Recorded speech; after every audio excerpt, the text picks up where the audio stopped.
Good morning to all the students of class 7. Today we will continue chapter 4. Okay. So take out your books and open page number 52. See, in atomic number is defined as the total number of protons present inside the nucleus of an atom. Atomic number is also known as a proton number and it is represented by the letter Z. Atomic number equals to number of protons equals to number of electrons. Okay. Now, what is mass number? Mass number of an electron is defined as the sum of protons and neutrons present inside the nucleus of an atom. It is represented by the letter A. Whenever I will give the definition of atomic number and mass number, you have to write the formula. Okay, that means atomic number equals to number of protons equals to number of electrons, and mass number equals to number of protons plus number of neutrons. Okay. So, this is the formula of calculation of the number of neutrons. This is not so much important, but you can see it here. Okay. Next, see how are electrons arranged in the different orbits. In order to know the arrangement of the electrons in different orbits or shells, we must know the atomic number. Once we know the atomic number, then it will be easy. Because for the first shell, suppose the n equals to 1. The formula is 2n square. So you have to just put the value of n. Value of n is 1, that means 1 square. 2 multiplied by 1 square, that means 2. If we put the value of n equals to 3, that means 2 into 3 square, that means 2 into 9, that means 18. Okay.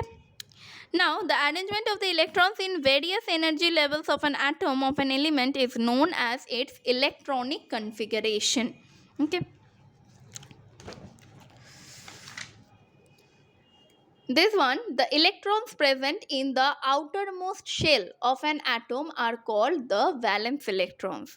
Now, in this valence electron chart, you have to read only a few of them. Okay. Just mark it: carbon, fluorine, neon, magnesium, aluminium, chlorine, potassium, calcium.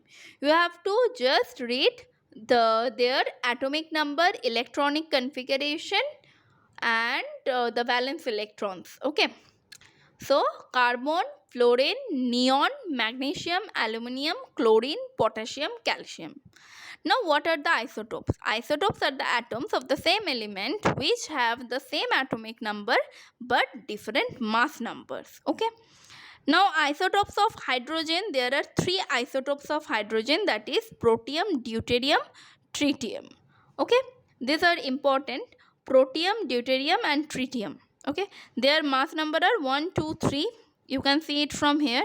So, it is mainly important what are the name the isotopes of hydrogen. This is the main question: name the isotopes of hydrogen, that is protium, deuterium, tritium. Okay. All of their atomic number is same but mass number is different. Okay. Next, see checkpoint 2. Checkpoint 2, I have already done it for you. The first one's answer is atomic number, the second one is mass number, third one is molecule, fourth one is triatomic molecule, and number fifth one is NH4 plus. F number is isotopes. And write the valencies of the following ions. I have already written it for you. Okay. See from here. Chemical bonding. Chemical bonding, if we look at the arrangement of the electrons in helium and neon atoms, we find that their outermost shells are complete. A helium atom has 2 electrons in its valence shell, that is K shell. K shell can hold a maximum of 2 electrons. So, when we can say that the outermost shell in a helium atom is completely filled and a helium atom has a stable electronic configuration. Because of the stable electronic configuration, the atoms of the helium and neon are chemically unreactive, and helium and neon are therefore called the inert or the noble gases. Okay. Now, atoms of most other elements do not have a stable electronic configuration as their valence shells are completely incomplete. Okay.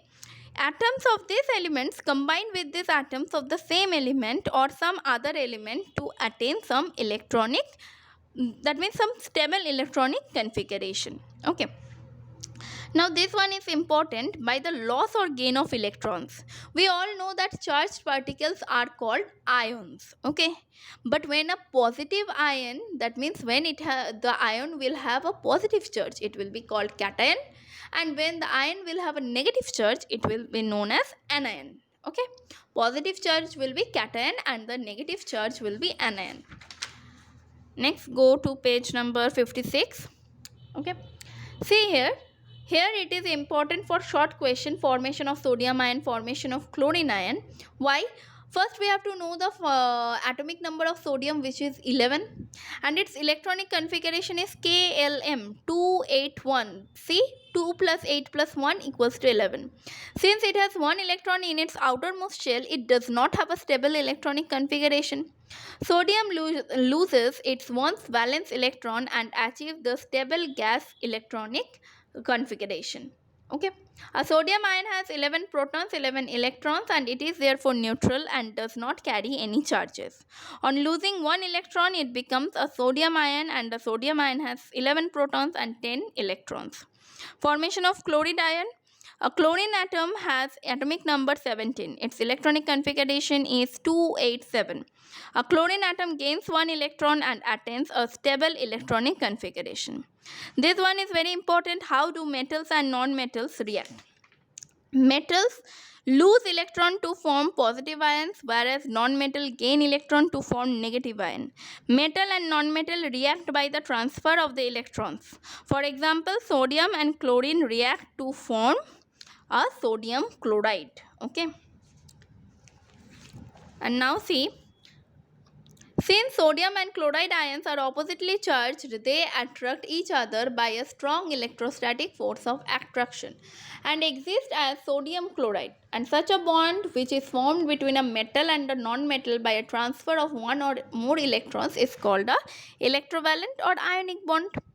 And atoms of non-metals combine by sharing electrons to attain stability. They neither lose or gain electron, and such a bond is formed by sharing of one or more electron between non-metal is called a covalent bond.